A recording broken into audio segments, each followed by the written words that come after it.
Hey guys, today's text is Matthew 7, verses 15 through 20. And when we started these last three sermons, they're messages based on how Jesus concludes his Sermon on the Mount. We said that he was going to start these three discourses by articulating his vision of what the new world that he has in store for us is going to look like. And it's based on these three pictures, three pairs. And today we talk about two trees. And Jesus uses this metaphor of trees to articulate what we should be on the lookout for when we talk about people that we put our trust in as spiritual leaders.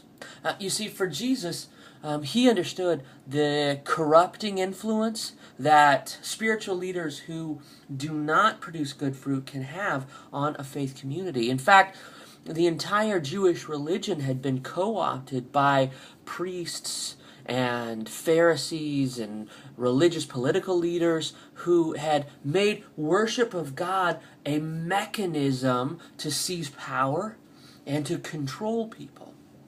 And the blending of theology and politics had made for an unsustainable society in which the religion became the dominant force to control the people. And so Jesus articulates this idea that those of us who are seeking after strong spiritual leadership, those people who are following after God and are attempting to bring His kingdom into the world, who are attempting to affect His will in our world, we look for leadership. We look for it in our pastors, and we look for it in our small group leaders. We look for it in our elders, and we should have high expectations about what those leaders should be doing in our lives. And Jesus says that it is not enough.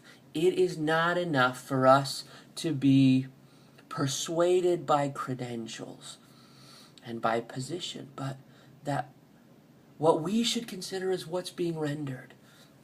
That the important thing that we should consider when we think about what it means to follow after spiritual leaders is, what is the product of that person's life?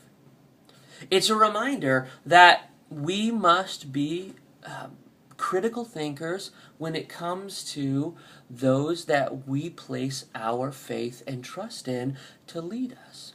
Now, I want to take a second to say that this has no impact on our responsibility and on the command that we have, the specific command we have from God to submit to our spiritual leaders. It is the primary mode of the Christian life to find spiritual leaders to whom we can joyfully submit in ways consistent with what God is doing in our world and in our lives.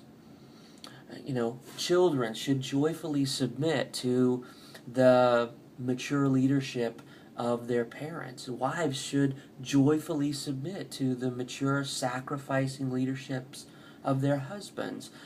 Christians should joyfully submit to the mature, competent leadership of elders and pastors.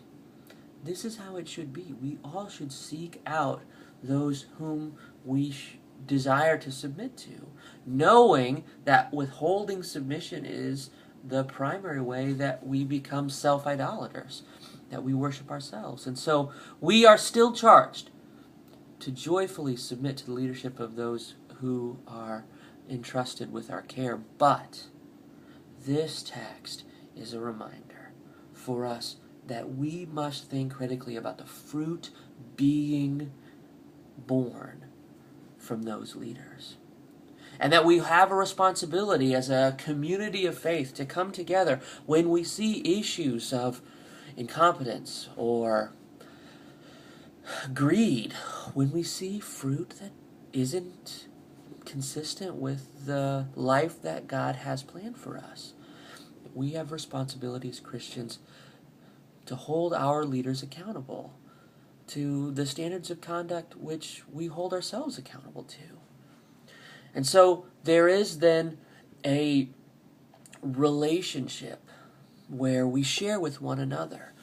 We joyfully and gladly submit to mature, strong Christian leaders, but we also critically evaluate the lives of our leaders and the directions to which they are leading us, so that we can always be certain that those we are following are producing good fruit.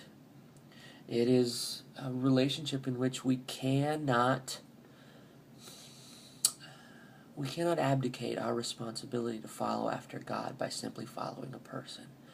Because at the end of the day, the fruit that is growing is what's important. So discuss this.